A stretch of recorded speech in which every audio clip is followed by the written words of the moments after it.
Hi, everyone. We're going to go ahead and get started. First off, we want to thank you for participating in this Zoom event this afternoon, focusing on finding a remote or virtual psychology internship.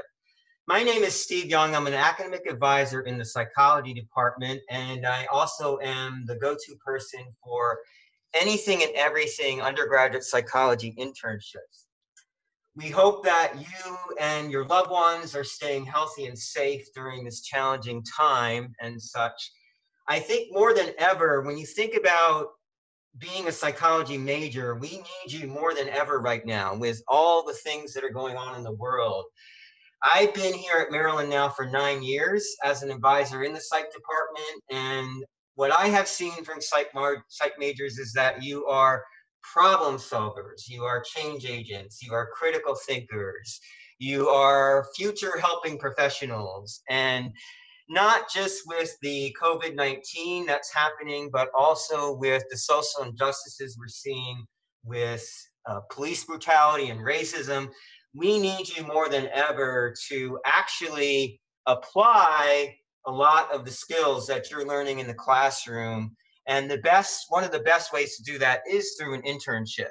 So even though the university has transitioned, or pretty much the entire country has transitioned to a virtual online environment, we still think there are ways that or strategies that are approaches that you can be using to help find and secure a remote internship.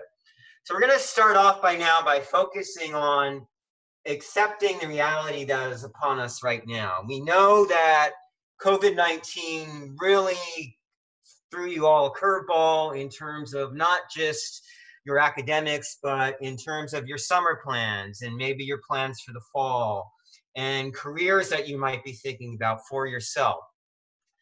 So a lot of students that I've talked with over the last month or so are kind of feeling a little bit frustrated that there may not be as many opportunities out there for them as a psych major, because a lot of the sites where psych majors intern, those being very broad in terms of healthcare, education, nonprofit agencies and organizations, have also gone remote or virtual. So students like yourselves are out there kind of scratching their heads a little bit thinking, oh my gosh, there are no opportunities that exist. Well, hopefully one of the takeaways you'll have today from this session is that yes, there are still opportunities out there, and you can be using some of the same approaches that you would be using to find a face-to-face internship to try to search for and secure those opportunities. There's a lot of anxiousness out there right now about your future and what lies ahead for you as a psych major and maybe as a future helping professional. As I mentioned in the intro, I would say try to turn this around a little bit and think about this as a really great opportunity. Transform this challenging moment right now into an opportunity for yourself. Again, there are a lot of people out there that are in need of mental health services, that are in need of somebody to be a social justice advocate for them, a change agent. And that's essentially kind of the foundation or groundwork of what psychology is. It's helping to improve the lives of others. And then some students I've worked with have said to me, I'm not sure how to begin or where to begin this search process. So at the end of our session today, we actually have some resources that we'll share with you to hopefully give your search kind of that kickstart that it needs. So just kind of a little bit about the format for today. Again, I'm Steve. I'll be serving as the moderator to keep the discussion flowing and to keep us kind of on task. We do want to let everybody know that this session is being recorded so that any students who weren't able to attend today can see it in the future. We have prepared some questions that we're going to ask the participants, the panelists today, our professionals. But we want to really hear from you. So we have a chat box that's up, and my colleague Kristen is going to be staffing that chat box. So if you have any questions that you'd like to ask our professionals today, our panelists, please type them in the chat box, because we will definitely get to those later in the session. And we want to also mention that those questions will be held confidential between you and Kristen. It's not going to go out to everyone at that point. As I mentioned, we want to hear from you. Again, use that chat box as much as possible. We want to make sure that your questions get addressed today. So we have several questions that we're going to focus on right now. We want to shift, though, to the next slide and look at our actual panelists that we have today. I am very fortunate in the psychology department here at Maryland to work with so many gifted professionals, and we have three of the best with us today. These are folks that have worked with us in the past. They participated in our career exploration night this past spring in March, just before the pandemic set in. They are really strong supporters of your growth and development as future professionals in psychology. So we want to acknowledge that first and foremost. And they all have, all of these organizations that you see listed here have very diverse and distinct missions from each other. So we're going to start off with our first question right now and ask each of our panelists to speak to their organization. Tell us a little bit about your organization and what it is that, what your role is within your organization. We can start off with Gabby.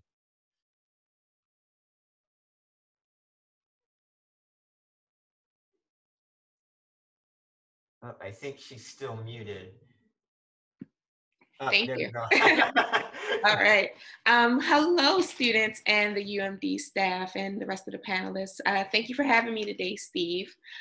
So for all of those who do not know who I am Gaby. I'm the clinical recruiter at Rebel Beginnings. And Rebel Beginnings is a behavioral health organization providing services to children with autism and developmental disabilities.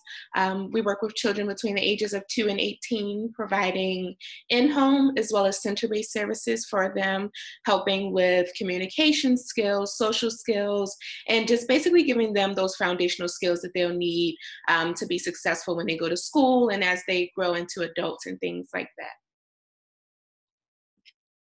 Thank you. No problem. Jamie, you want to go next? Sure. Hi, everyone. My name is Jamie Brill. I am the call center director of Community Crisis Services Incorporated. We operate a 24/7 crisis intervention, suicide prevention, and information and referral hotline. So we're fielding an exceptionally high number of calls now related to resources that can help folks in the wake of this coronavirus pandemic. So, and also we're continuing to provide emotional support to callers from across the country. And then last but not least, Anthony. Hi, everyone. My name is Anthony. Graduated from University of Maryland, studied psychology. And a little bit about Evolving Minds. We're a mental health preventative care organization. We offer programs for youth, but also right now our main focus is working with educators, which indirectly works with youth. My role is running programs, and really kind of our long-term vision is reducing the prevalence of depression, anxiety, stress, suicide, and burnout within youth and helping professionals. I'll leave it right there. Thank you all for those introductions and such. Remember, students, the chat box, so please, we want to hear from you. So let's start seeing some questions coming in there. You've got these three wonderful panelists here. Right at your fingertips here. We're virtual, but they're here to listen to you and to address questions that you might have about finding an internship, but also their specific organizations. So that leads into our next question, our second question. can you talk a little bit about how remote experiences, internships are structured with your organization, how they're organized and such? All right, so the pandemic has actually changed a lot in our organization. So for one, our center was actually closed for a few months, but we were still providing in-home services to all of our clients, as well as all of our admin, and most of our supervisors are also now providing telehealth services to families and things like that. We did expect to have an in-person internship that was supposed to start last month. But unfortunately, we were unable to do it this semester. But I actually had a lot of students from UMD who applied to the internship, and I basically reached out to all of them, letting them know that even though we weren't offering the internship this summer, we will be offering it in the fall, as well as we also do provide part-time opportunities to students so that they can get their foot in the door to get more experience, get training, understand exactly the different types of programs that we put in place for our clients so that they can kind of get their foot in the door, as well as we work around their schedules, their school schedules, and other things that they have going on in their lives to help them get that experience before they graduate.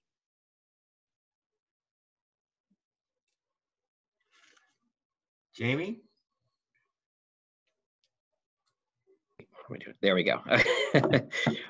So in the wake of the coronavirus pandemic, a lot of our staff, volunteers, and interns have gone remote. We have not closed our center. We got some of our staff members who are like, I love my family. And also, if I'm stuck at home with them, working remotely, it's going to be a problem. So we have not closed our call center. We still have folks coming in, but we have about half of our folks are remote. So there are very much opportunities both within our center and remote. So we are going to be starting offering chat-based services starting in August. So we are going to be looking to staff that line. We're hoping to get intern help with that. Our hotlines, like our phone hotline, is also, we're readily accepting interns. If you are covering remotely, we have a computer system that we are using to keep in touch with each other that we use really regularly. And our staff, volunteers, and interns right now are doing a fabulous job of staying engaged with one another, no matter whether they're in the office or they're remote. And it's actually really neat. Through this kind of programming, it's like I work really closely with several people at this point who I've never met in person. But like they're doing fantastic work. We're still able to provide supervision via Zoom, and like still able to provide regular support. So like even if you're covering remotely, you are never operating in a vacuum. You're operating with the rest of the shift supporting you, and supervision is always available, and we're holding it regularly with people as well, and it'll also be requested on an as needed basis. Thank you. Anthony? Sorry, we almost had a blender going in the background. So for us, we went through our kind of our intern search right as the pandemic kind of took off, and so everything has gone virtual for us too. And the way that it's been organized is weekly meetings, a lot of community building through Zoom. So Zoom is the platform we use, as well as Slack, which is a communication channel. And we meet twice a week, but then we also have something cool where we meet, we have like a drop-in space on Wednesdays where people are working, but there's no format to the meeting. It's just kind of a Zoom gathering where we can come together and connect and work together. But the main kind of intern positions that we're looking for and that we filled for the 2020, but we'll be starting a search for 2021, during the fall semester, is a mental health research position. There's 2 spots for that where it's really what that's about is looking at the inequities within the mental health care system, looking at the problems, trying to find solutions. Then we have development and fundraising, which really is about building relationships, which is the core of psychology, and digital marketing, which is creating an engaging and online platform for, which in this moment is pretty key. So organizational wise, we've adapted with Zoom, and we did this cool thing this week where we made a team Spotify playlist with like your top 5 most meaningful songs, and then your other top 5 like songs that you're tuned into right now. And so it's a good way to stay connected virtually. Excellent. Thank you so much. It doesn't look like we have any questions yet, Kristen, right? We do. We have some good questions. Okay, let's go ahead. I'll go ahead and do 2 for the moment. And what I can do is I'll unmute each of the participants, so you can feel free to jump in as you like. But the first question comes from a student, and they're asking, would you recommend that students try to find remote internships in their own state? And if not, is there a benefit to finding an internship in the same state, or is it okay to possibly explore other opportunities? Anyone want to take that one? I can take a whack at it because we're having some experience with this now. What's really neat is that with the advent of, we use Slack as well. Through using that, we've actually been able to have pretty consistent service across the board. We had several of our staff and volunteers, when their schools closed down when their schools went remote, they had to leave dorms and go home to other states and we have someone in Florida, we have someone in Washington State, we have someone in New Jersey, and it hasn't made a lot of difference for them. We're still able to provide, we're providing all of our training over Zoom. So for us at this point, you can kind of pick up and do this work wherever you're at. The skills are relevant no matter where you are. Of course, our service area doesn't change. Some of our lines are local to Prince George's County where we're based. But you're still getting the same information that the folks living in Prince George's County and coming into the call center are getting. So for us, it actually doesn't make, I'm surprised to say this, I wouldn't have said this 4 months ago before this all started, but seeing this in action, now it doesn't make too much of a difference. Yeah, and I can piggyback. Agreeing with what Jamie said, I think many organizations have adapted to this new life of, providing services remotely, providing training and things like that. So it really doesn't matter what state you're in. I think it just kind of depends on the person and the way that they learn best. Some people do learn best from, hands-on, having someone right there in their face versus listening to someone over a computer. And it also gets a little tricky when you dive deep into a position and you start talking about the laws of different states and things like that. So for Verbal Beginnings per se, we do provide services all around Maryland, DC, Northern Virginia, Pittsburgh, and Delaware. But our main location is in Columbia, Maryland. So we oftentimes use Zoom just for meetings and conferences each month and things like that. But I think it is important to have that person that is in your state to give you just a little bit of additional support.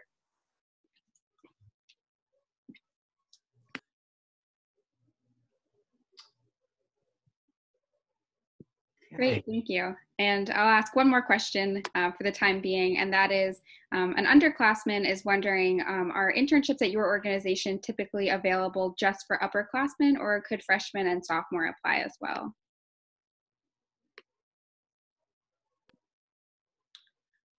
Well, for Verbal Beginnings, you just have to be 18 years of age and in college, in a program, basically. So typically we've had sophomores, juniors, and seniors, but I've never seen a freshman interested in an internship, probably because it just wasn't on their radar at the time. But I believe, the earlier you start to figure out what your niche is and what you want to do in the world, the better. Well said. Jamie or Anthony? Yeah, you need to be 18 in order to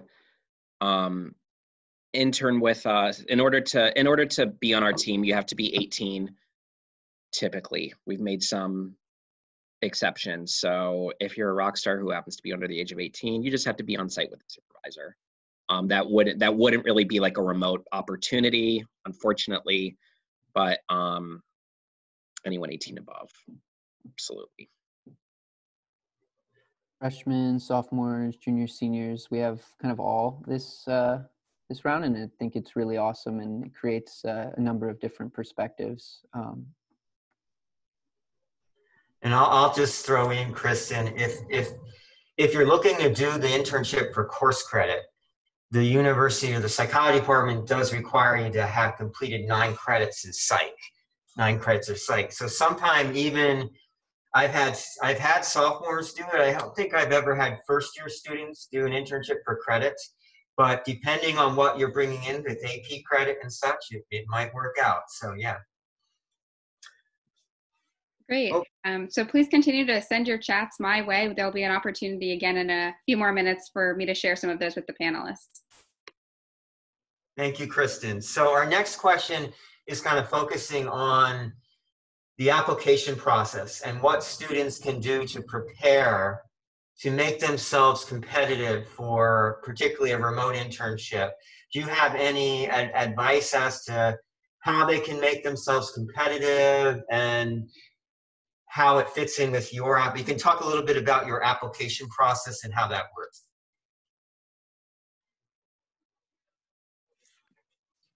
Yeah, so I think the best way for people who are interested in a position like an ABA therapist here at Verbal Beginnings, the best way to prepare or to make yourself competitive is to volunteer in different places. You know, since we do work with children, volunteer in different organizations who work with children, or, you know, working with people with special needs, you know, helping out in different instances, just so you can get a feel of what the population is like. I've even brought in full-time employees who all they had was volunteer and internship experience, but you know, it was great, and they were very articulate about their experiences and things like that, and now they're actually doing really well in their career. But just getting your foot in the door, even before an internship, volunteer experience is always great, and it looks well on your resume. Being a recruiter, I look at resumes all day long. In addition to our application process, so mainly our applications for internships, part-time and full-time employees are on almost all job boards, Facebook, Indeed, LinkedIn, Career Builder, and things like that. You would just apply, and I would most likely be the person who reach out to you, typically asking you to complete the rest of our application process, and then we would get you set up for an interview, and then we would just take it from there. And Gaby, can you touch on just briefly what an ABA therapist does? Yeah, so an ABA therapist / behavior therapist, those are the individuals who work one-to-one with our clients, providing services based on their individualized goals. So you would either be in a center-based setting or in a home or school setting, providing services, helping our clients with their skills, helping them to communicate with peers, and, you know, helping them with learning how to wash their hands and brush their teeth and things like that. So providing those one-to-one services, building that rapport with our students, and actually getting to know them and understand, you know, what they need. Thank you. Mm-hmm.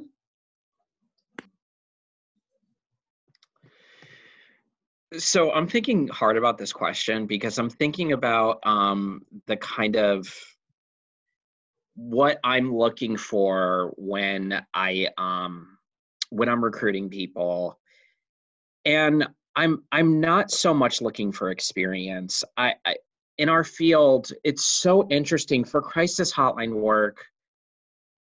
Some of our strongest people have been the people who come in and they've never done anything like this before. Some of our weakest people are master's level clinicians, and there's like no rhyme or reason to it. There are just some people what we have to train doesn't click. And so what I say, like, to be competitive as far as like applying for an internship with us, you need to have an open mind and an open heart. And you need to have self-awareness. You need to be thoughtful about where your strengths are. You need to be even more thoughtful about where your weaknesses are. And both are fabulous and wonderful. Just being aware of both is fabulous and wonderful, and understanding where you need to grow and then being driven to that growth. That's what I'm looking for more so than specific resume experience. One thing that I found as far as your all school, what you all are learning in your psych classes is very helpful to what we do on the hotline. So I'd say like the more classes you have under your belt, especially as they relate to like therapeutic communication skills, the easier the training process is going to be for you. Of course, if you're coming in and you don't have that, that's all good too. We have plenty of people who this is where they learn it first. They learn it first in our training. The main thing that I was looking for in our interview cohort this round was passion, energy, and ideas. So one of the interviews that stood out to me, one of the individuals talked about our social media and how it wasn't exciting, but they were excited about our vision and mission. But when they came onto our platforms, it didn't excite them. And that to me was that honesty. And now I don't know if everyone's going to be able to receive that, but that kind of authenticity and the showing that they've been engaged and they want more really stood out to me. The other thing that stood out to me are asking for informational interviews, and not every organization has this capacity. But some people that did that, we didn't even have to go through the formal kind of, we did kind of because of the process, but the insightful questions that they asked really made me, attuned to, okay, this is what we're looking for. This is, these are the kind of questions they're asking, like questions I don't have answers for, but they're curious. So I would encourage you to think about, just an informational interview, something I wasn't even truly aware of myself going through the process of internships and whatnot. And then to stay in tune with, our next round of internship search. We'll be posting that on our Instagram page at our Evolving Minds, OUR Evolving Minds. Just throwing that out there if anyone wants to stay connected. And kind of piggybacking off of that, Anthony, hopefully all of you are aware of the UMD Psych blog, umdpsych.blogspot.com. That's just one. All of the organizations that are represented today have posted on our blog for either positions or internships and such. The Career Center, Careers for Terps as well, is a good site to use, and so forth. So kind of leads into our next questions about, so once the student secures the experience, do you have any guidance or tips that can help them to maximize the learning and development in that experience? At least from my standpoint as the instructor for the internship course, it's important for me that students develop skill sets, that they're developing, they're learning about the vocabulary of the organization and such, and they're acquiring knowledge and they're acquiring experience that is going to allow them to both personally, professionally, and then even maybe civically develop in those different ways. Can you talk a little bit about any tips you might have for interns to use to help them maximize their experience? Suggestions I have are for when a student is doing an internship, just remain attentive. Actually pay attention to what's going on and not just, like sitting there staring into space and things like that. Actually, like focus on it, ask questions. In this field that I work in, we use applied behavior analysis in terms of our programming and things like that, which is a very specialized field. So we do have a lot of language and terminology. And we understand that, even for people who aren't interns, you know, coming into this field, you won't understand everything. So asking those questions, and we understand that you don't know everything up front. So we want you, you know, to have that willingness to learn. And when you come in working with our clients, you know, just being energetic and having that passion for, you know, exactly what it is that we do. And in the internship, the process in general, you have a lot of experience in observing sessions, one-to-one sessions. You'll be able to practice data collection.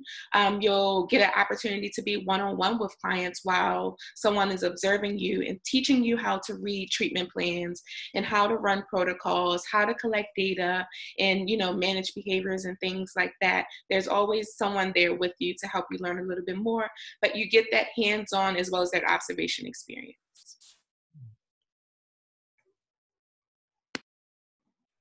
So for us, I would say, I mean, exactly what Gaby said.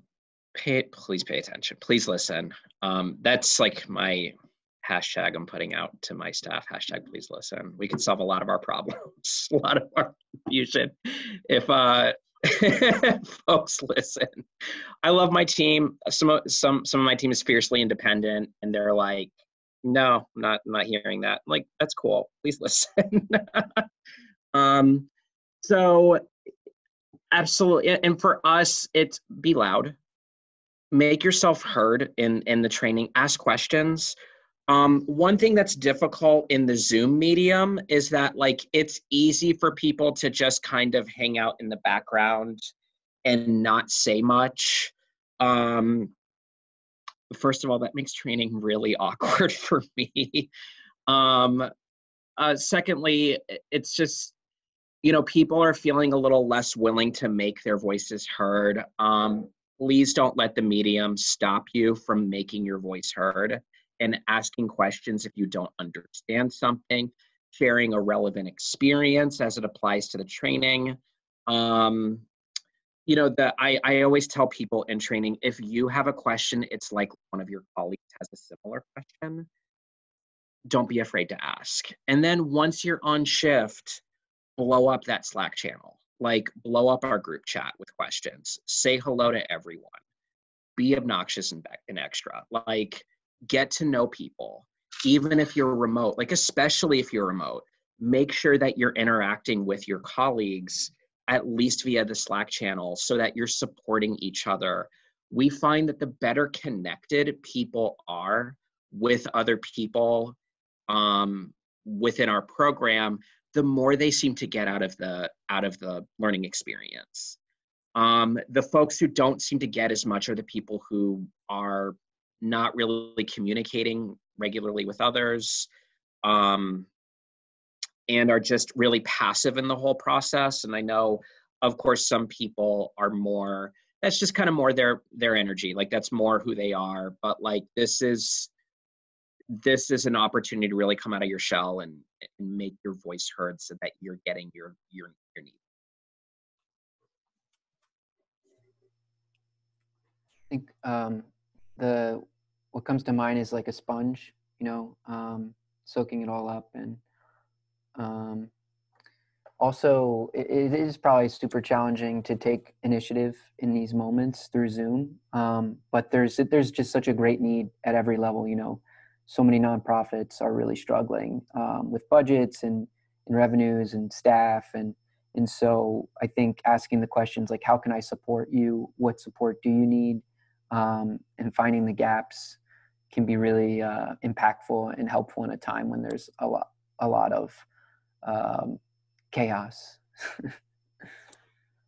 And I think one of the things as young professionals that you are, I'm speaking to the students here, you have a lot of skills that the old people like me don't have in terms of social media and your technological skills and all of that. So that's something I think that can come in really handy. And the other thing I'll add is the challenge aspect that I think a lot of times the students I've worked with in internships have sometimes really backed off of challenges. And I think one of the things you want is to have an experience that is challenging you, that's pushing you a little bit, to take some positive risks and experience challenges firsthand so that that growth and development can occur.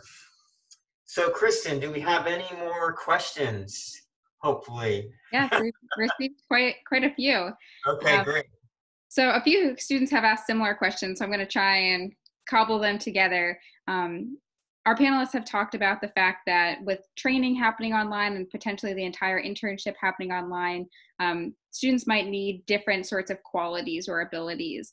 And so we've gotten a few questions about how can students, as they're submitting applications, demonstrate through their various materials, resume, cover letter, in an interview, that they have these sorts of skills that you're looking for in a remote setting.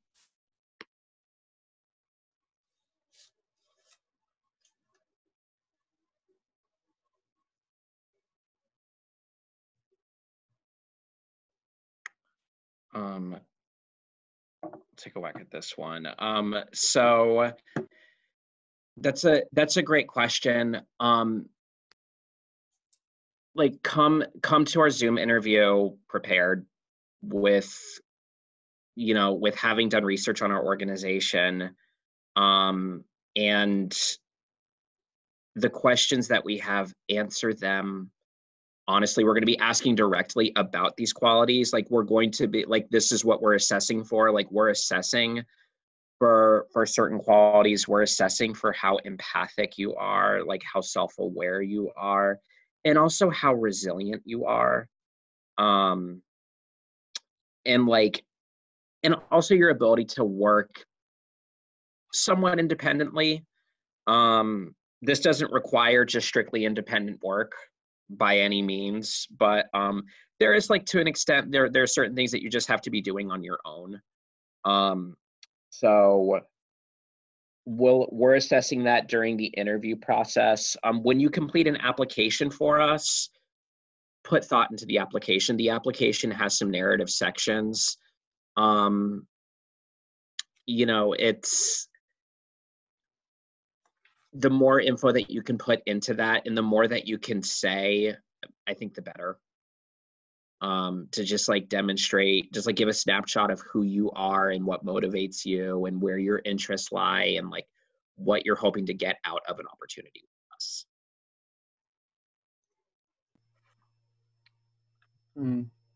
For me, the thing that rang true this time around was honesty. I had a number of conversations around, because we are a mental health organization, around mental health and the current struggles and challenges of this moment that came out during the interview process. And so that to me spoke volumes, I think, with just the ability to be honest and authentic, which is really difficult via Zoom because we weren't made to be on Zoom, So it's tough. Yeah, I agree with what Jamie said in terms of just coming prepared and doing your research, having questions for us, just as simple as, asking, what are we doing in these times of, COVID, and how have we changed our processes and things like that. And, our website is very informative, and it tells you all of the telehealth services that we're providing. We have a resource hub on our website and just a lot of information about all of our positions in the company as a whole and our culture. So just coming prepared and, doing your research, understanding exactly what it is that you are applying for. Great. Thank you all so much. Before I ask the next question, I also just want to address something that's coming up in the chat a lot. After we finish all of our questions for the panelists, I'll put the slideshow back up, and it will include some of the resources that Steve mentioned, as well as the organization names of all of our panelists. So if you're wondering about that, it'll come back soon. Another question that we got that I thought is a great question is for students who are more introverted, how do you recommend that they make the most of this new platform and ensure that they're making strong connections at an internship if it is completely online? You gotta step out of your comfort zone. We've all had to do it one time or another. you just gotta jump out there. It's not always going to be a bad situation. I think we get in our heads a lot of thinking what the outcome is going to be. You just gotta jump out there, and understanding that this is to better you. This is something that you're interested in and that you want to do. So, I mean, yeah, like this right now, speaking on here, stepping out of your comfort zone and just, I don't know. Yeah, that's the best advice I can give.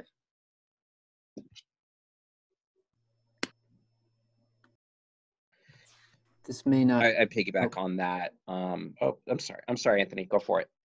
I'm sorry. Yeah, there is a degree of stepping out of your comfort zone that really is necessary for this kind of work, because it's necessary for interacting with the people we serve. I mean, you need to be able to interact with them openly and warmly, and be able to engage. Now, the thing is, we have like a full team of introverts. And the Slack platform actually makes it a lot. Like, what's really funny is that there are certain people who did not communicate a ton when they were in the office, but now on Slack, they're saying so much more. And I'm like, I didn't, okay, cool. You're okay. This is kind of a different vibe from you.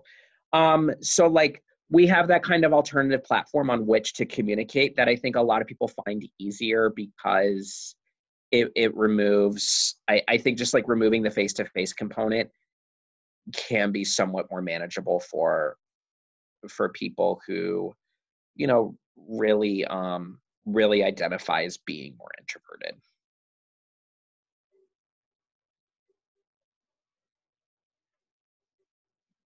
And I'll echo that, Jamie. I know some of the skills for your organization, like active listening, aren't introvert or extrovert skills necessarily. You don't fall on one or the other. They're skills that can be developed and such. So yeah. Kristen, do we have any other questions? We have a lot of great questions, but I think this last one is a good place to end for now, which is just a lot of the students are really impressed with the work that you all are doing and are wondering, if you were still in undergrad, knowing where you end up, is there anything that you would have done differently or that you would have liked to do?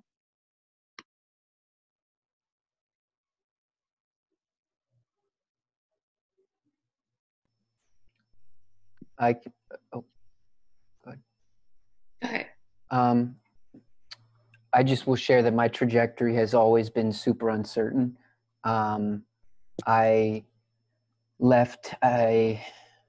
started like a mindfulness teacher program and I moved from my old internship into a full-time job at Potomac Pathways, which is a mental health treatment organization.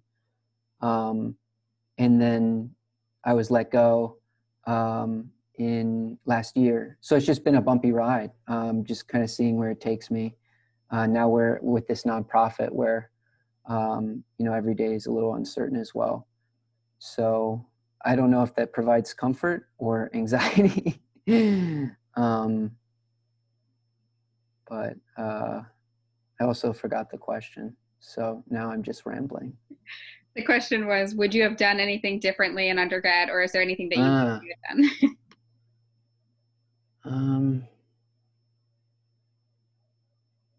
For me, I don't think so. I think somehow I trusted the process and it took me to a place. Yeah. Yeah, I agree with that. Honestly, I think I'm exactly where I was supposed to be, because my whole undergrad, I didn't know what I wanted to do. My idea was that I was going to be a psychiatrist. And then when I really looked into it, probably like sophomore year, and I was like, oh, like I literally have to go to school forever. I was like, no, I'm not doing that. But, I was really interested in psych and, just understanding the mind and mental processes and things like that. And I didn't really even have an interest in working with children until I believe it was like my senior year. I took a child development course and an abnormal psych, and I was just fascinated. And once I started looking for internships and things like that, and I came across Kennedy Krieger, which is where I did my internship and how I kind of got into the field, and I really liked it. I just understanding how empirical it was, and, you know, how data driven, and seeing how much progress clients can make, and, you know, just watching their progress and being a part of that was intriguing to me. And then when I left Kennedy Krieger, I came to Verbal Beginnings about 3 years ago because I wanted to dive more into teaching skills rather than just managing behaviors. And, you know, working with younger kids, I was so nervous at first because I was like, I have to like be loud and make these weird voices and things like that, which just didn't come natural to me. And then after you see how happy your clients get and things like that, and how you start to build those relationships and actually be a part of their progress and seeing them graduate, it's just so rewarding. So honestly, I don't think I would have did anything differently in undergrad. I think everything just fell into place the way it was supposed to. So, I mean, we saved like the deepest question for last. Man, okay. So my undergraduate degree's in psychology. I graduated from George Mason University. My trek through undergrad was incredibly difficult for multiple reasons. I'm not 100%, like, there are plenty of things that I would have done differently. I'm also pretty sure if I hadn't gone through certain things or made certain choices that weren't very positive, I probably wouldn't be doing what I'm doing now. And I'm doing what I need to be doing. I'm doing what I feel like I'm meant to be doing. You know, like, as I graduated, I was recovering from a very serious substance use disorder. And like, if I hadn't gone through that, I feel like my life would have been different. It would have been boring. Honestly, what I'm not saying here is, if you're bored, go do that. Don't. Obviously, but like, also, what I'm doing now is helping me make meaning of that in a huge way.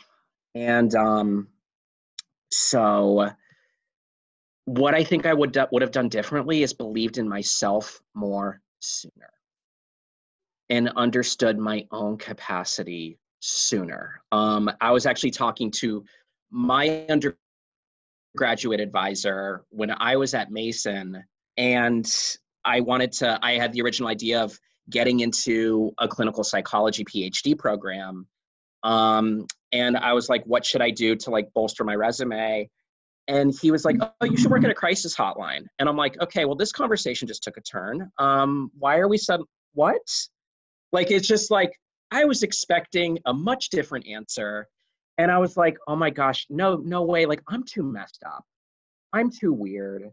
I'm too fragile to be doing that kind of work. And then a couple years after that, like, after I'd taken time to recover, I realized I wasn't too fragile. I wasn't too weird. And what I had been through was actually, and the strength that it had put in me actually was just what was needed to do the crisis hotline work. And so now here we are. And I'm finishing my MSW at the end of next month. So I'm exhausted. I'm so tired. I'm so done with it. So, Steve, apologies for my response delays with emails. Trying to finish that. It's been a weird road. So thank you for being here. Well, thank you all so much for your honesty and your vulnerability. I think across all of those responses, we've really heard the common thread of it's okay to not know exactly what you want to do. You will end up where you need to be. Believe in yourself and take chances. So I'm going to put the PowerPoint back up and give the floor back to Steve as we wrap up today. Thank you so much, Kristen. So I think all the panelists, if we can go back to the panelist slide for a second, the organizations. So If it's okay with the panelists, do you mind us sharing if they wanted like your email address or anything like that? Is that okay to share? I see some nods. Okay, excellent. So we will we'll try to share with you if you want to continue any dialogue with any of our wonderful panelists who were so passionate. And I think I'll just add that what you just observed there is there isn't one specific direct career path to a career, that there are going to sometimes be bumps in the road, and those bumps in the road sometimes lead us to where we need to be. So on our last slide, we have a series of resources here that we want to continue to have you use. So one of the things I would do differently as a student is use my advisor more and use the Career Center more. So I'm going to put in a plug, a selfish plug here for all of you to use the Psych Department advising, use the Career Center advising more. There is so much literally right now in this virtual environment right at your fingertips. The fact that you came and participated in this session today says a lot about you in terms of where you're prioritizing your development and such moving forward. So we have there the University Career Center BSOS there that has a wealth of resources. If you go to that link, you're going to find tips on how to navigate a job or career search during this COVID-19 period, all sorts of different events that are still happening. Even though we've gone virtual, there's still other events happening. Yesterday, there was a virtual career and internship fair that took place. So the Career Center is continuing full force in terms of offering events, programs, and services for you. We in the Psych Department created a how to find a virtual internship kind of package or a series of slides to get you thinking about, well, where do I go? You know, when we first started our program this afternoon, that was one of the questions we asked, you know, how do I get started? Where do I go to get started? So you have 3 wonderful professionals now that are willing to help you out, but we have these resources as well. So the online internships link there that you see provides some remote work sites, job sites that you can go to, and you can use those job sites to actually search for some virtual internships as well. There's volunteermatch.org that I've used to volunteer with the Smithsonian and other nonprofits and such. So that's another resource. So please use these resources. We've also provided our email addresses here at the bottom, the ucc-bsos.umd.edu. And then my email's there as well. So if you have any follow-up items, please contact us. I want to thank all of our professionals today, our panelists who did such an awesome job.